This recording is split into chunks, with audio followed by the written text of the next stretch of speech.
Bonjour tout le monde, ici Yvan Bugeaud. Bienvenue à ce nouveau rendez-vous de Folie douce qui est, soit dit en passant, la 900e émission à vie. Aujourd'hui, je reçois Thomas Bastien de l'Association pour la santé publique du Québec. À l'Espresso et à l'Espresso allongé, Pierre Laporte amène son sujet « L'argent fait-il le bonheur ?» Notre collaboratrice Catherine Stassin est aussi des nôtres. Sa chronique « Le présentéisme au travail ». Bienvenue à Folie douce. La santé mentale, c'est fondamental. Vous êtes au bon endroit, à Folie douce. J'accueille maintenant mon invité, Thomas Bastien. Bonjour, M. Bastien. Bonjour. Bienvenue à l'émission. Merci. Vous êtes directeur général de l'Association pour la santé publique du Québec, une organisation qu'on va apprendre à connaître parce qu'il y a des très bonnes valeurs. J'aimerais d'abord peut-être parler de vous, c'est-à-dire est-ce que vous êtes directeur général depuis longtemps à cette association? Ça fait 4 ans maintenant. Moi, je suis ingénieur agricole de formation, donc agronome. Et j'ai également en fait un diplôme en matière de maîtrise en génétique. Et puis, ça fait 15 ans en fait maintenant que je suis au Québec. Et puis, j'ai commencé dans le milieu des communications pour aller vers le milieu culturel. Et puis là, maintenant, c'est la santé. Oui. Et pourquoi avoir choisi, pourquoi vous vous êtes choisi, j'imagine, l'association cherchait quelqu'un et vous étiez la personne. Mais pourquoi vous intéressez justement à la santé publique au Québec? Parce que c'est un peu la cause de tout. C'est la racine, en fait, sur laquelle on va trouver l'ensemble des problématiques qui malheureusement, en fait, préoccupent beaucoup notre société. Ouais. Donc, c'est vraiment remonter tout en haut. Et puis, c'est assez fantastique, en fait, parce qu'on peut toucher à une multitude de projets. Oui. Ce qui m'a intéressé beaucoup en lisant un peu sur l'association, c'était un peu la prévention. La prévention en santé qui mise l'avant, puis on n'entend pas souvent ce discours-là. Oui. Est-ce que l'association, lorsqu'elle a été fondée, est-ce que ça fait longtemps d'abord, puis quand elle a été fondée, est-ce que le gouvernement voulait avoir peut-être un genre d'entité là, qui va justement amener peut-être un nouveau discours? L'association, en fait, c'est un organisme à but non lucratif, donc on est complètement autonome du gouvernement de notre côté. Ouais. Ça fait 80 ans qu'on existe, et puis ça a été créé, en fait, par des personnes qui étaient davantage, en fait, dans tout ce qui était hygiène. Ça a évolué, bien sûr, au fur des années. Et puis, maintenant, on est davantage, en fait, dans la mission qui est la santé durable de la population. Et puis, notre rôle, en fait, c'est vraiment de faire en sorte que la population soit en santé plus longtemps. Oui, c'est pas mal ça. Parce que, dans le fond, on parle beaucoup de maladies, tout ça, puis on dit souvent, il nous manque des hôpitaux, il nous manque des lieux, on a besoin de plus de médicaments, on a besoin d'assurance pour payer les médicaments, tout ça, mais à une certaine époque, on parlait je ne sais pas si vous avez connu ça à l'époque, mais il y avait participation ici, on disait, faites de l'activité physique, faites des choses, ça va vous tenir en forme. On part de loin, là, mais c'était quand même un discours qui était positif. Puis on entend rarement ce discours-là de dire, essayons de prévenir, essayons de ne pas être malade, en fait, à tous les niveaux. On est rendu, en fait, dans une société où on nous dit constamment, en fait, qu'on peut être malade et puis que ça va être traité. Ouais. Et en fait, c'est quasiment en fait devenu mauvais comme discours parce qu'en fait, on est en train de dire à la société qu'on peut continuer de souffrir et puis qu'il y a des personnes qui vont être là pour nous rattraper au final. Ouais. Mais la société dans laquelle on veut vivre, vous, moi, et puis on pose la question en fait à l'ensemble de la population, c'est une société où il n'y a pas de souffrance, c'est une société où il n'y a pas de maladie. Ouais. Donc comment en fait on fait en sorte qu'on arrête d'avoir ce discours qui est vraiment sur la gestion de la maladie, la gestion des hôpitaux, la gestion des urgences, et puis qu'on arrive vraiment à se dire, en fait, on n'en veut plus. On ne veut plus que les gens rentrent dans ce système-là, et puis on veut vraiment prévenir pour que, premièrement, en fait, notre système de santé arrive à perdurer. C'est ça, la santé durable, la vraie santé durable. Puis faire en sorte aussi, en fait, qu'il y ait des souffrances inutiles qui soient complètement évitées. On a l'impression qu'on a toujours besoin de nouveaux hôpitaux, de nouveaux endroits. Puis, dans le fond, c'est une autre façon de penser, de dire, essayons plutôt de ne pas être malade. Il y aura toujours des gens il va y avoir des accidents, il va y avoir des trucs qui vont arriver, mais c'est minime en réalité si les gens se tiennent en forme. Puis, et puis, c'est un peu comme il y a plein de comparables qu'on peut avoir par rapport au système de santé, mais par exemple, au niveau des États-Unis, dans les années 60-70, on pensait en fait que de créer du système carcéral, ça allait en fait et évincer complètement la violence, en fait, ce qu'on a vu, c'est que ça a créé plus de violence. Ouais. Quand on essaie de créer plus de lignes sur les autoroutes, on se rend compte en fait que plutôt que d'essayer d'arrêter la congestion, on crée plus de congestion parce qu'on a plus de voitures qui vont sur les autoroutes. C'est un peu la même chose dans le système de santé aujourd'hui. À un moment donné, en fait, il faut se dire qu'il y a un arrêt à mettre en place sur... c'est un peu comme un plombier en fait qui essaie de réparer une fuite d'eau avec du Scott Towel. Ça fonctionne pas là. L'objectif en fait, c'est de réparer à la source. Donc, il faut arrêter de faire rentrer l'eau quelque part. C'est un peu la même chose en fait dans le système de santé. Là, c'est pas parce qu'on va créer ad vitam aeternam plus d'hôpitaux qu'on va gérer plus de maladies.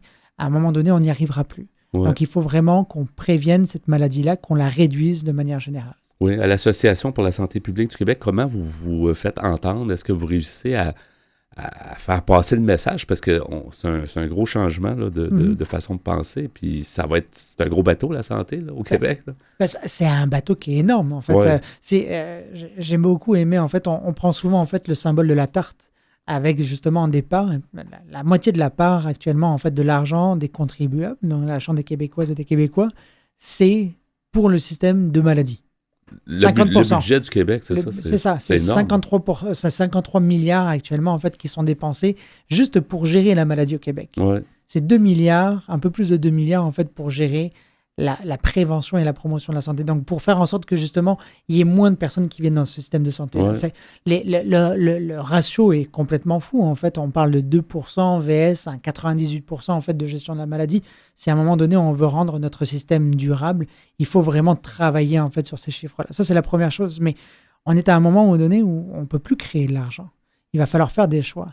Donc, est-ce qu'on fait en sorte que la maladie prend de plus en plus de place, donc de plus en plus de budget, et on va devoir couper à un moment donné sur l'éducation, on va devoir couper à un moment donné sur les infrastructures, on va devoir couper sur la culture, on va devoir couper en fait sur tous ces endroits-là, parce que c'est devenu un pachyderme qui ne fait que manger.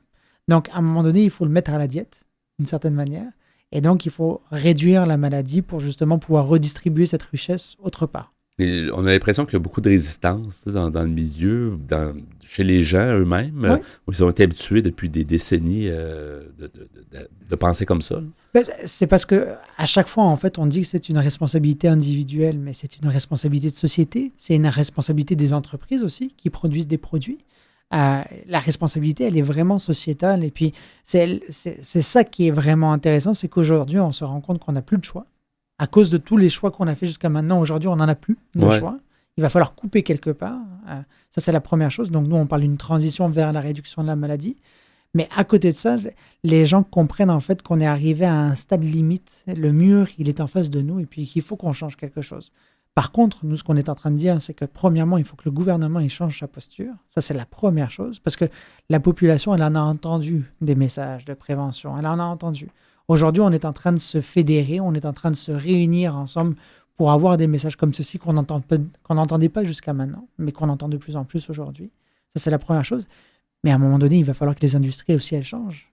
Il va falloir aussi qu'on essaie de réguler ou alors qu'on essaie de voir davantage par rapport à notre alimentation, par rapport à nos substances qu'on ingère, par rapport à notre rythme de vie. Il y a quelque chose à faire par rapport à tout ça qui n'est pas du tout pris en compte aujourd'hui dans notre écosystème. Ouais. Et sûrement que vous avez à vous battre aussi contre les lobbies. Oui. On n'a pas peur de le dire, les lobbies. Oui. S'il n'y a pas de maladie, il n'y a pas de médicaments. S'il n'y a pas de médicaments, ben, ces compagnies qui font beaucoup d'argent, on ne va pas voir toujours le gros méchant là, qui fabrique des médicaments, mais à quelque part, tout le monde est comme lié, puis ils sont habitués d'être dans un système comme ça. Fait que ça, vous attaquez un petit peu, entre guillemets, à des endroits qui vont être difficiles à... En fait, moi, il y a deux choses, enfin, à l'association, il y a deux choses qui nous préoccupent par rapport à ça. Premièrement, comme vous dites, en fait, on fait des choix financiers. Mm-hmm. Donc, si cet argent, en fait, s'il va sur le traitement, s'il va dans la création de médicaments, s'il va dans l'innovation qui est en relation avec la gestion de la maladie, ben, on n'investit pas, en fait, pour prévenir cette maladie-là. Donc, il y a toujours un parent pauvre quelque part. Ouais. Et le lobby, il est toujours là pour aller chercher cet argent. Il est toujours là pour aller justement chercher cette rémunération. Ce qui est tout à fait normal, hein, c'est des entreprises qui sont là pour faire justement des revenus. Ça, c'est la première chose qui est préoccupante. La deuxième chose qui est préoccupante au Québec, c'est qu'on n'a pas de portrait global de la maladie. Aujourd'hui, quand on dit les urgences sont pleines, qu'est-ce que c'est les urgences? Est-ce que c'est des maladies cardiovasculaires? Est-ce que c'est des cancers? Est-ce que c'est des maladies en fait, qui sont liées à des saisons? Est-ce que c'est des maladies qui sont plus graves que ça? Est-ce que c'est des personnes qui sont tombées dans la rue? On n'a pas de portrait. À chaque fois, on dit, puis les médias sont très forts là-dedans, à rapporter le pourcentage d'occupation. Exactement, le pourcentage. Ça veut dire quoi, le pourcentage d'occupation? C'est quoi les maladies qui sont présentes dans notre système de santé? Quelles sont les maladies sur lesquelles on devrait, en priorité, mettre justement en fait, des plans très, très forts d'action de réduction de ces maladies-là pour libérer notre système de santé? On ne le sait pas, il n'y a personne qui est au courant actuellement. Et puis, si on en parle même au niveau du ministère de la Santé, le tableau de bord qui a été mis en place aujourd'hui, c'est pas un tableau de bord qui parle de ça, là. Il parle du temps d'attente qu'on va avoir dans les urgences, mais est-ce que je viens en fait pour un petit bobo? Est-ce que je viens pour une grippe? Est-ce que je viens pour la COVID? On rentre dans le 18 heures d'attente, 17 heures d'attente. Peut-être certaines personnes le savent, mais la population ne sait pas vraiment. Oui, puis même au-delà de ça, en fait, je vous dirais, il y a certaines personnes qui le savent, mais il y a tellement de bases de données qui sont existantes actuellement au niveau du ministère de la Santé que ça me ferait plaisir, en fait, d'avoir un ministre qui, aujourd'hui, arrive à nous dire voici les 15 plus grosses maladies qui sont présentes dans le système de santé et voici ce qu'on va mettre en place, justement, pour les réduire. Et ça n'empêche pas, vous êtes pas contre le fait de développer. Il va toujours falloir avoir certains médicaments. Complètement. Parce qu'il y a des médecins spécialistes, ça, mais il faut travailler avec ce qu'on a, dans le fond, c'est un peu exactement. ça. Et puis, c'est parce qu'au bout d'un moment, en fait, si on ne se dote pas de plan pour réduire la maladie, on ne peut pas accompagner le patient. Monsieur Dubé le disait, son plan santé qui a été sorti il y a plusieurs mois, en fait, de son côté, la priorité, c'était le patient. Mais un patient aujourd'hui, en fait, qui est congestionné avec d'autres patients qui sont en train de faire la file, c'est pas un patient qui est bien traité. La meilleure des choses à faire pour traiter bien un patient dans le système de santé aujourd'hui, c'est de réduire le nombre de patients. C'est la première chose. Parce que ça donne plus d'espace pour le médical, pour les personnes qui veulent voir justement les patients.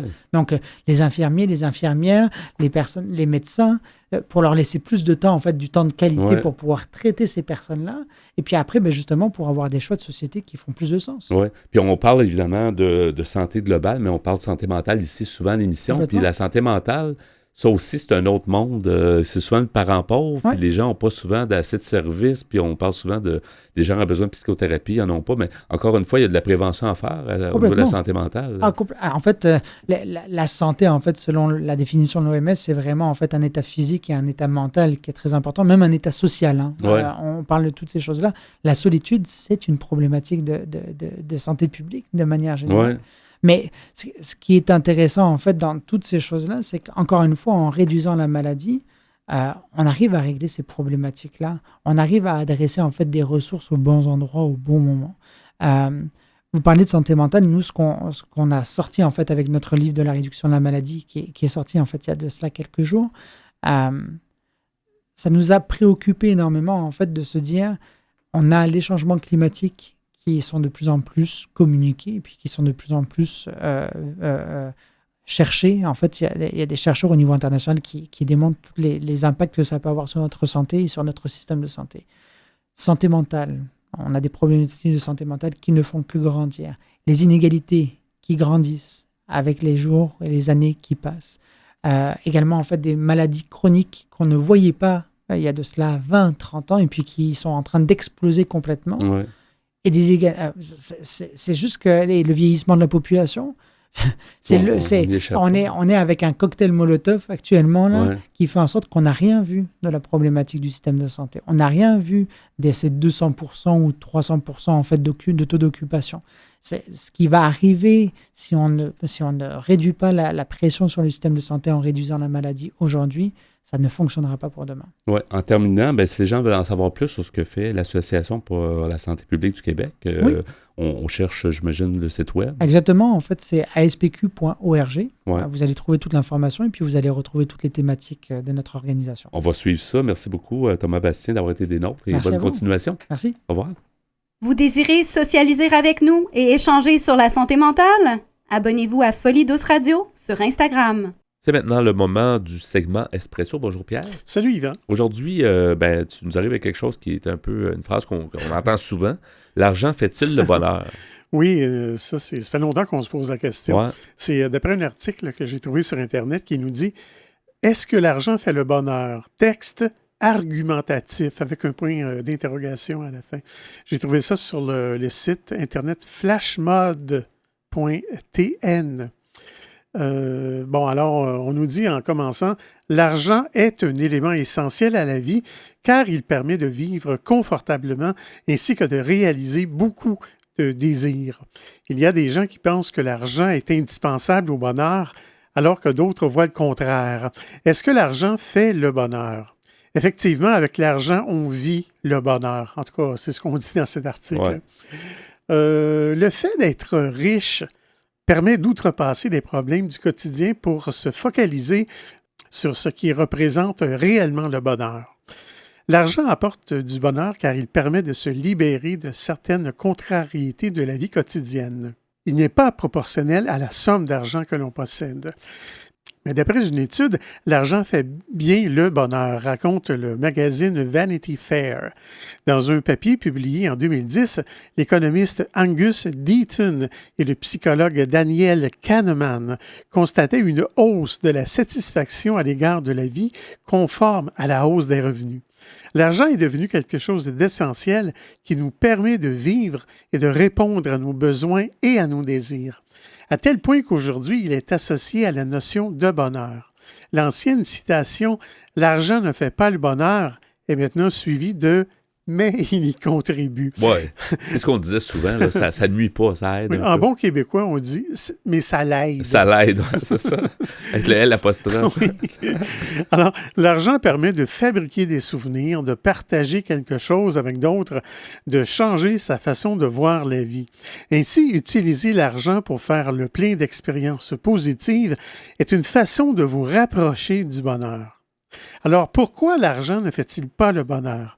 L'expression signifie qu'il ne suffit pas d'être riche pour être heureux. Le bonheur se trouve ailleurs. En effet, même si l'argent permet d'acheter tout ce que l'on veut, d'attirer des faux amis autour de soi, cela ne suffira pas à rendre quelqu'un heureux sur le long terme. Ouais. Quelle est la relation entre l'argent et le bonheur? L'argent entraîne donc toujours le bonheur, mais quel que soit le niveau de richesse où l'on se trouve. Néanmoins, la recherche pointe que les personnes assimilant l'argent et le succès peuvent être moins heureuses que ceux ne le faisant pas, car ils passent plus de temps à travailler et se sentent pressés par le temps. La notion de bonheur est intimement liée au désir. Être heureux, ce serait de réaliser tous ses désirs, ou du moins réaliser tous ses désirs importants. L'être humain heureux accomplit les objectifs qu'il s'est fixés, ceux qui ont une valeur pour lui-même. Et peut-être être heureux, c'est d'avoir le temps. Plus de temps. Tu sais, le temps, c'est presque de l'argent, on dit. Là. Oui. Fait que quand les gens ont assez d'argent pour avoir plus de temps libre, c'est là qu'ils sont peut-être plus relax. Peut-être que ça prend un équilibre aussi entre les deux. Oui, c'est sûr. Alors, comment prouver que l'argent ne fait pas le bonheur? Voici 5 preuves que l'argent ne fait pas le bonheur, en tout cas d'après cet article. Premièrement, on ne vend pas de bonheur au supermarché. Non.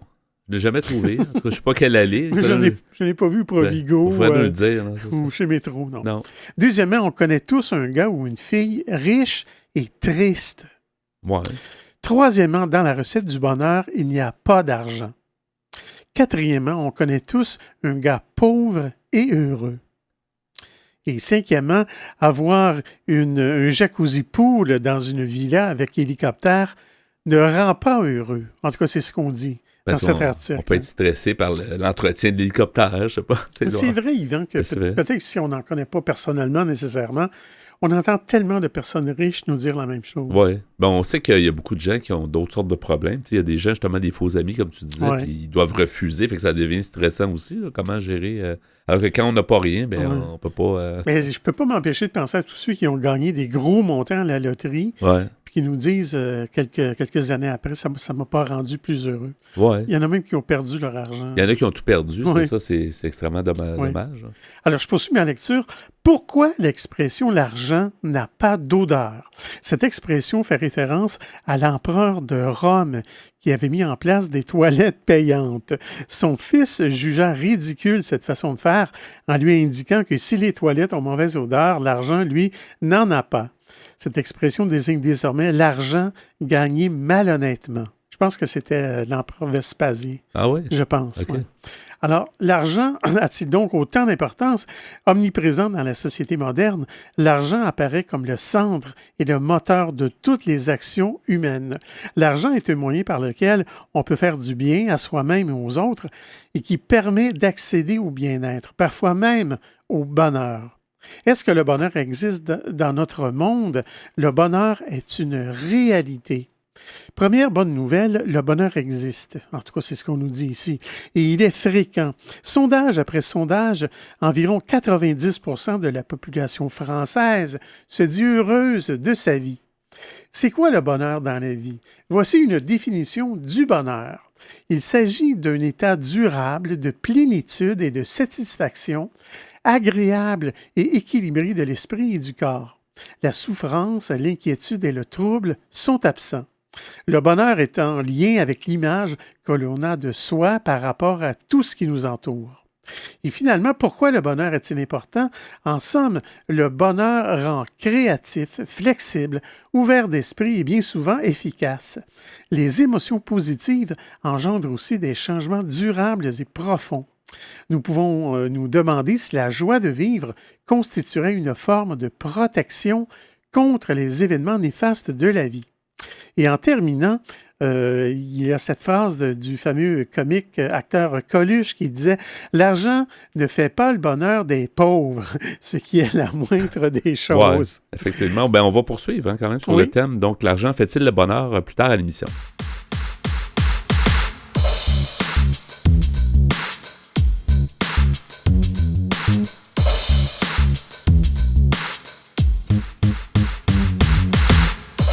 À venir dans l'émission, Catherine Stassin apporte sa chronique « Le présentéisme au travail ».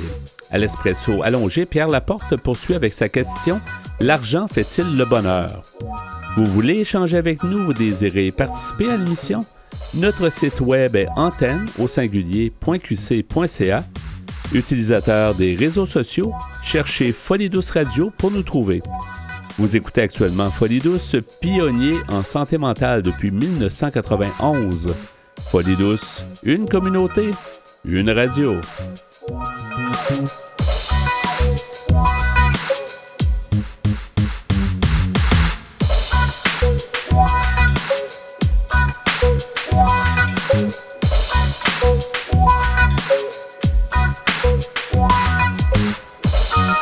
La santé mentale est toujours au cœur de notre quotidien.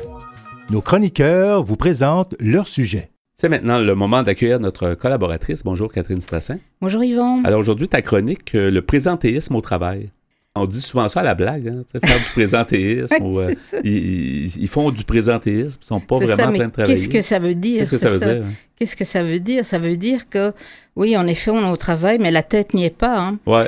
Donc, notre corps est là, on est assis à un bureau, mais... ou à la machine à café. On n'accomplit pas trop de... Ouais, c'est ça, on est dans les parages du bureau, mais est-ce qu'on accomplit vraiment nos tâches?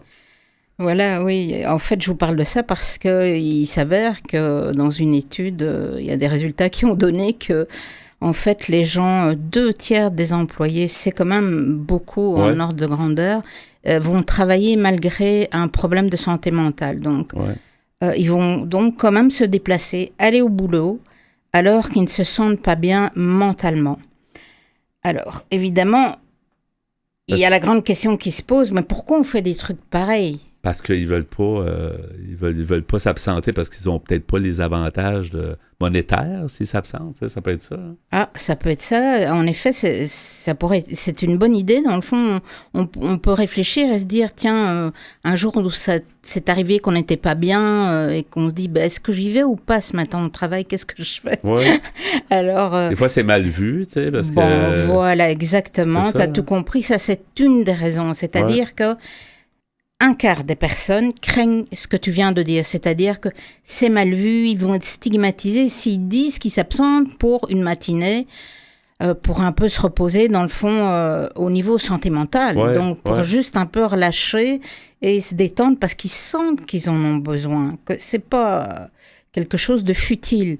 Donc ça, c'est une des raisons, mais la principale raison, le principal facteur de décision, c'est qu'en fait la politique de l'entreprise dans laquelle ils travaillent n'est pas faite pour que ce genre d'heures ou de journées soit prise.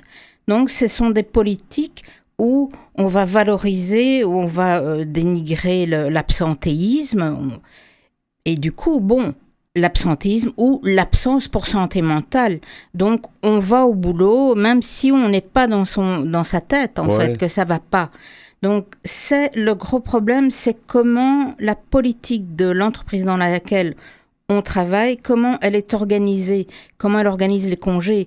Si elle te dit, il y a 0 congé sans certificat, c'est sûr que ça devient problématique. Là, même pour un petit rhume. Oui, mais encore là, c'est toujours drôle. On dit sans billet de médecin. On dit souvent ça, c'est ça, voilà. Comme si les gens allaient faire la file pour aller voir un médecin pour se faire donner un billet pour s'absenter une demi-journée. Tu sais. On sait ce que c'est, surtout si on n'est pas bien. Faire la file une journée ou une demi-journée ou une nuit pour demander juste d'aller relâcher la pression un tout petit peu, ça n'a pas de sens, on va être encore plus stressé.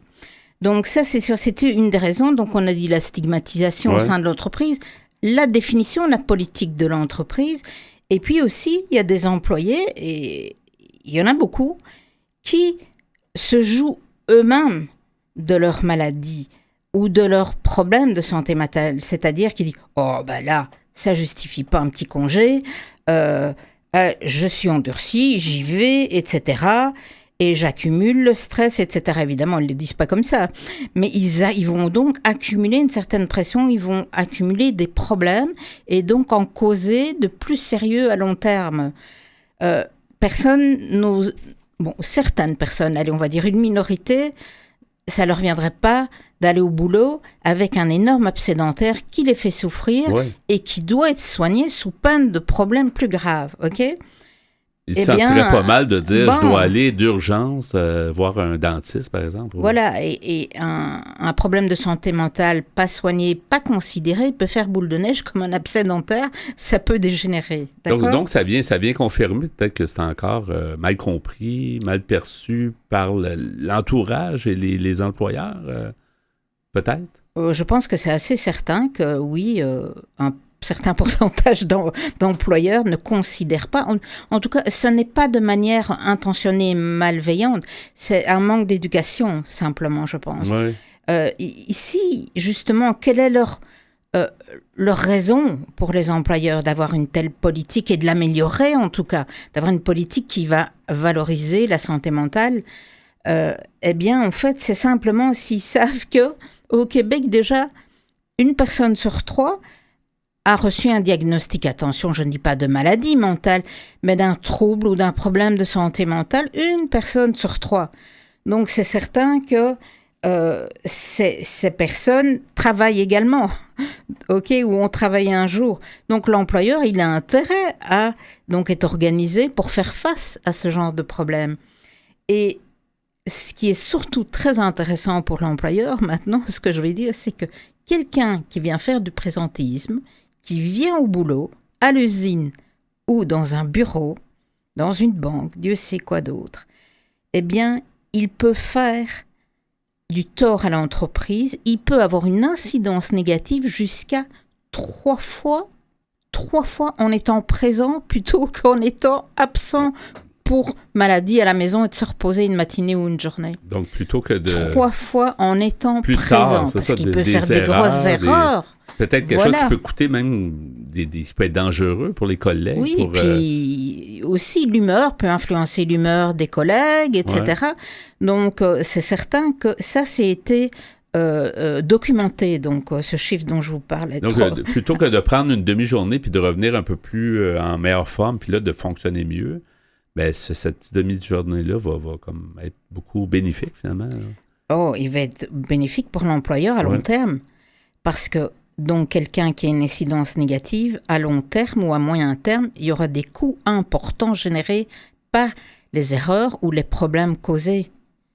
Donc, la solution ici, le progrès, disons, parce qu'il n'y a pas de miracle, mais le progrès vers lequel les entreprises, les organisations peuvent aller, c'est s'éduquer, comprendre la relation qu'il peut y avoir entre la santé mentale d'un employé et sa production de manière moyen et long terme. Donc, pas juste au bout de la semaine, voir le court terme, il n'est pas là, ça me complique la vie. Et ton sujet, en fait, ça me faisait penser que même si la personne n'a pas comme une difficulté d'ordre mental, là, il y en a qui font du présentéisme soit parce qu'ils n'aiment pas leur travail, ils sont comme pris là, puis ils ne savent pas trop quoi faire. Ils sont un peu comme des fois, pas en stress, mais continu, là, si on veut. Puis ils font du présentéisme, puis ils essaient juste de faire du sens avec leur vie. Puis ça aussi, ça mine, ça. Oui, c'est intéressant ce que tu dis. Oui, dans le fond, ils n'aiment pas ce qu'ils font et puis ils peuvent casser les pieds des autres. Ils n'ont comme pas le choix parce qu'ils sont là, ils ont besoin de leur gagne-pain. Puis, c'est sûr, ça, c'est pas positif. Peut-être que l'entreprise aurait intérêt à soit aider la personne à faire un sens avec de voir ça peut-être de façon plus positive. Ou, d'être à l'écoute en tout cas. Et si les RH observent que cette personne a une attitude un petit peu... nonchalante, dilettante, pas tout à fait impliquée dans le travail, mais quelle en est la cause? Est-ce que c'est quelque chose dont la personne est consciente? Non, c'est ça. Peut-être qu'elle ne se rend pas compte parce que peut-être qu'elle pourrait même avoir un autre type d'emploi dans la même entreprise, puis elle serait plus heureuse. Puis, oui, intéressant. Des fois, pour sortir d'espèce de ce carcan-là, un cercle vicieux. Et de ne pas perdre l'employé, parce que dans le fond, comme tu dis, pour être heureux ailleurs, ça c'est intéressant et l'entreprise gagne là-dedans. Oui. Bon, alors, une des solutions, je crois que je t'en ai parlé un tout petit peu plus tôt, c'est peut-être aussi que l'entreprise décide d'augmenter un petit peu un nombre consécutif de jours de maladie avant qu'il y ait inactivité officielle. Ouais. Donc, vraiment se dire, dans le fond, eh bien, moi, 10 jours par an, comme en Europe, certains pays en Scandinavie, les femmes ont des jours pour leur jour de menstruation. Ouais. On pourrait dire, dans le fond, il y a... Parce que quand on dit il y a X jours de congé, souvent on dit, oh oui, tu te casses la jambe, t'as mal à la dent, il t'arrive un truc, tu tombes sur la règle. Ça prend une raison. On dit rarement, oui, j'ai besoin de souffler. C'est la santé mentale. Or, une personne sur 3 a déjà eu un problème. Donc, forcément, vos voisins ont des troubles légers ou plus lourds. Donc, ça pourrait être des congés personnels. À ce moment-là, on ne rentre pas dans l'intimité des gens. Les gens peuvent décider pourquoi. Il n'y a pas de certificat, mais cette personne va revenir meilleure au travail. Ouais. Qu'est-ce qu'on peut dire d'autre? En fait, que l'entreprise aussi peut avoir une politique pour lutter contre la stigmatisation de la santé mentale en montrant l'exemple, peut-être. Ouais. Des gestionnaires pourraient dire, voilà ce qui m'est arrivé, j'ai un burn-out. Ou j'ai une maladie mentale aussi ou quoi. Montrer l'exemple et dire, je suis fonctionnel, je travaille, etc. Donc, bien communiquer, bien informer, surtout aussi les employés sur les mesures, en fait. Si elles sont nouvelles et qu'elles existent, l'un ou l'autre, voilà ce qui est disponible, comment on peut les aider. Il faut les faire connaître aux employés. Oui, faire des réunions un peu informelles aussi, parce que si vous dites juste... information sur la santé mentale et que c'est un kiosque, les gens vont peut-être pas venir. Ouais. Tandis que si c'est quelque chose qui est en ligne où tout le monde doit venir, les gens peuvent écouter et ils enregistrent ce qu'ils veulent. Et des fois, dans les entreprises, il y a des intranets aussi, il y a des sites privés où les gens peuvent avoir accès aux... c'est comme moins personnel, dans le sens c'est plus anonyme. Là, c'est via souvent, je dis pas que c'est ça, mais via le PAE, le programme d'aide aux employés. Donc, vous avez droit à de l'aide via un autre site qui n'est pas celui de l'entreprise aussi. Ça, c'est encore autre chose et j'allais justement y arriver. Donc, vraiment essayer d'encourager la confiance de l'employé envers les gestionnaires et l'employeur. Parce que se confier sur la santé mentale, il y a encore de la stigmatisation. Comme je disais, c'est pas comme un abcès dentaire ou une jambe cassée. Donc, il faut qu'il y ait une confiance qui se construise. Et surtout aussi, ne pas faire travailler les employés pendant les vacances, ne pas leur demander « Ah oui, t'es en congé, oui, mais j'ai quand même un problème, et je t'écris un courriel ou réponds-moi. Ouais. » Bon, ça, il y a vraiment des limites à ne pas dépasser. Donc, il faut éduquer les employés, eux-mêmes sur le symptôme, parce qu'on parlait tout à l'heure de ça. Dans le fond, l'employé, il se rend peut-être pas compte de ce qu'il est en train de faire, qui fait du présentéisme, mais qui travaille pas beaucoup, qui n'est pas très productif. Donc, peut-être vraiment éduquer les gens aux symptômes. C'est quoi un problème de santé mentale? Qu'est-ce qui est en train de t'arriver? Peut-être aussi donc avoir des sessions, des petites brochures, etc. Et puis revoir le contenu des politiques et voir vraiment que l'entreprise... oui, ça lui demande des efforts, mais à long terme, il y gagne en productivité, il garde ses employés, parce qu'il dit, mon Dieu, j'ai un employeur très moderne, éduqué, qui prend soin de ses employés. Et même si, comme tu dis, c'était 10 journées, c'est pas grand-chose, 10 journées dans l'année, là. Si ça peut donner un meilleur sentiment d'appartenance, puis une certaine joie au niveau des employés pour dire, l'employeur me comprend, c'est un investissement. Là, et ça retire un stress juste à voir, dans le fond, le jour où ça va un peu moins bien, eh bien, je prends une demi-journée ou une journée de congé, et le lendemain, ça ira peut-être mieux. Ouais. Et ça évite l'effet boule de neige où on n'a jamais ça et où les freins commencent à fumer, on va dire. C'est quand on use nos freins de santé mentale. Il reste 20 secondes, donc finalement, il y aura quelques références, je pense. Il y a évidemment, lors des psychologues, si vous sentez que vous vous sentez pas bien, consultez. Et puis aussi, j'ai mis une petite définition et j'ai mis ce qui est un programme d'aide aux employés. Ça peut être utile. Merci beaucoup, Catherine. Donc, le présentéisme au travail. Merci, Yvan. Merci. De retour au micro à Folie douce pour en savoir plus sur les difficultés émotionnelles. De retour, Pierre, au sujet que tu as commencé plus tôt. L'argent fait-il le bonheur? Donc, une question qu'on entend souvent. Oui. et ça me fait penser, Pierre, il y a quelqu'un que j'avais déjà entendu qui disait le bonheur, c'est un peu la bonne heure, dans le sens que le bonheur, ça peut être juste un bon moment qu'on passe. Le bonheur, c'est pas nécessairement mur à mur et pendant une année. Des fois, ça peut être un moment de bonheur, puis c'est ça le bonheur aussi. C'est pour ça la bonne heure, là, ça peut être une heure que tu vas dire « Wow, j'ai vécu un moment intéressant. » Oui, il y en a plusieurs qui disent ça. Je me souviens d'une animatrice radio qui disait en fait, le vrai bonheur, ça n'existe pas, mais il peut y avoir plusieurs petits bonheurs. Petits bonheurs qui fait que l'ensemble, on est heureux, puis c'est ça, effectivement. C'était Suzanne Lévesque, je me rappelle. Ah oui, d'accord. Ah, oui. Oui, alors, elle avait fait les belles heures de ses cassives, plusieurs années. Effectivement, une des speakerines les plus... les plus écoutées. Ouais. Alors, juste pour terminer l'article que j'avais commencé, est-ce que l'argent fait le bonheur? Texte argumentatif que j'avais pris sur le site Flash Mode. J'avais 2 autres pensées que j'aimerais vous partager. Alors, il y avait Gertrude Stein qui était... poétesse, écrivaine, dramaturge et féministe américaine. Elle avait dit « Celui qui dit que l'argent ne fait pas le bonheur n'a jamais fait ses courses. » C'est une façon de le voir. Et il y avait finalement Jules Renard, un écrivain et auteur dramatique français décédé en 1910. Il avait dit « Si l'argent ne fait pas le bonheur, rendez-le. » Fait que tu vois que c'est pas d'aujourd'hui qu'on se pose cette question. C'est ça fait longtemps. Non, parce qu'on se dit toujours, tu sais, effectivement, à toutes les périodes de l'humanité, en fait, les gens qui avaient plus de moyens, c'est ça. Et dans un autre article, un article qui s'appelle le top 15 des preuves que l'argent fait clairement le bonheur. On rajoute, on nous aurait donc menti. J'ai pris ça sur le site topito.com. Alors, voici ces 15 raisons, ces 15 preuves que l'argent fait clairement le bonheur. Premièrement, la langouste, ça reste meilleur que les nouilles instantanées. Ça coûte plus cher. En tout cas, c'est un peu meilleur. Deuxièmement, l'argent rend beau. On ne dit pas pourquoi. Peut-être que ça paye... C'est parce que ça paye des traitements, des choses comme ça.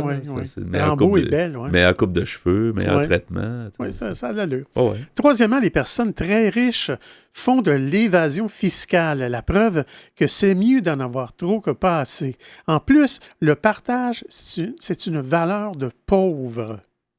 Je ne sais pas si je suis d'accord avec ça. Ça, je suis pas... En tout cas, c'est leur opinion. C'est ça, c'est pas trop éthique. Là, c'est le site Topito. Oui, c'est ça. Si vous avez des plaintes, c'est là-bas, c'est pas de Une autre preuve que l'argent fait clairement le bonheur, quatrièmement, c'est que voyager en jet, c'est plus sympa que de prendre le bus. Bon, ça pollue un peu plus, mais ça, c'est aussi la rançon du bonheur. Et contrairement à ce que vous pensez, ce n'est pas facile de porter cette culpabilité.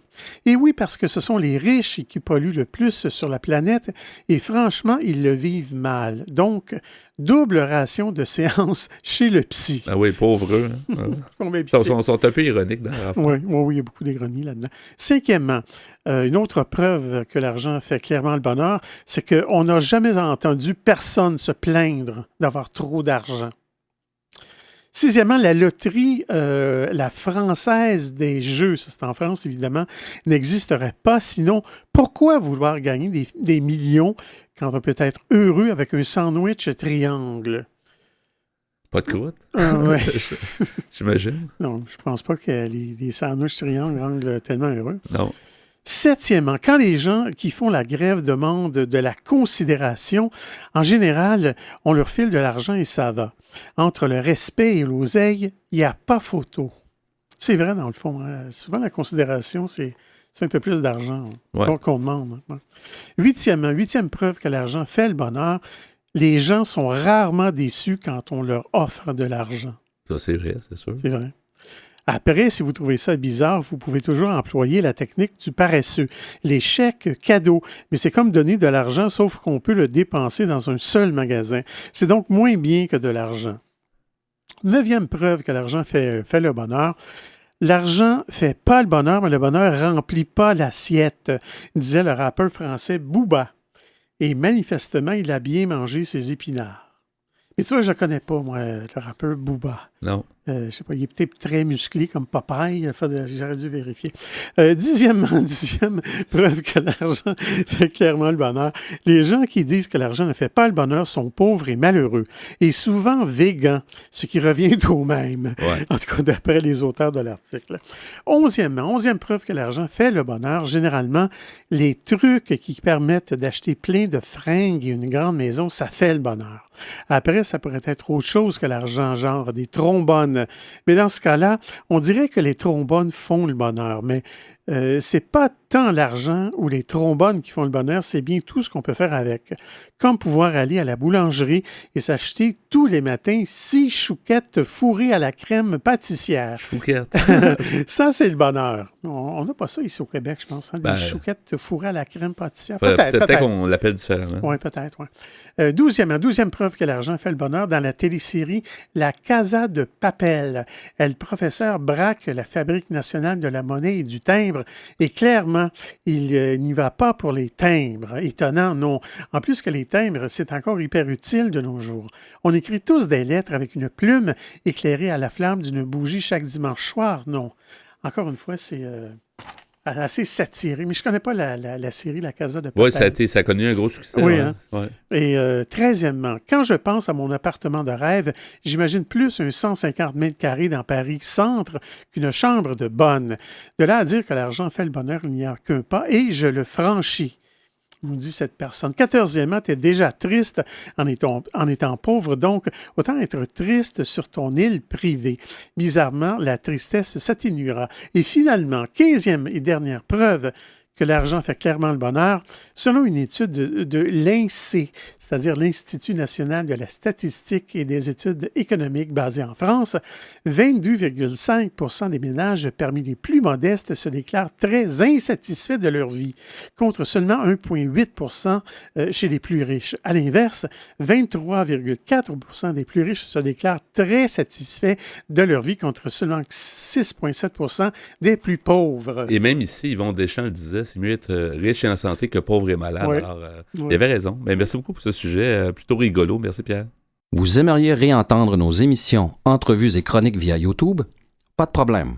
Pour y accéder, visitez notre site web antenne.qc.ca, antenne.qc.ca. Quelques secondes avant de terminer ce rendez-vous radiophonique, Pierre, d'ailleurs pas n'importe lequel rendez-vous, c'est le 900e rendez-vous radiophonique, donc la 900e émission de Folie douce à vie. Ouais. Alors, c'est quand même quelque chose. C'est pas croyable. Comment ça se fait que ça nous a pas rendu fous? J'imagine qu'on s'inspire des sujets, on écoute les invités, fait que là, ça nous aide. Ça doit être ça. Ouais. Probablement. Merci aux auditeurs pour toutes ces 900 émissions-là, qu'on continue d'ailleurs. Merci aussi, Pierre, pour ton travail en régie, comme à chaque semaine. Bienvenue, mon cher. Également, ta question à l'espresso allongé, c'était l'argent fait-il le bonheur? Alors, ça a l'air que non. Hein? Ça a l'air que non, mais on n'est pas sûr. Peut-être que oui. Alors, il faut voir. Notre invité en début d'émission, Thomas Bastien, nous a mieux fait connaître l'Association pour la santé publique du Québec. Et notre collaboratrice, Catherine Stassin, était des nôtres. Son sujet, le présentéisme au travail. C'est Yvan Bugeaud à l'animation. Bonne semaine à tous et à la prochaine Folie douce. Au revoir.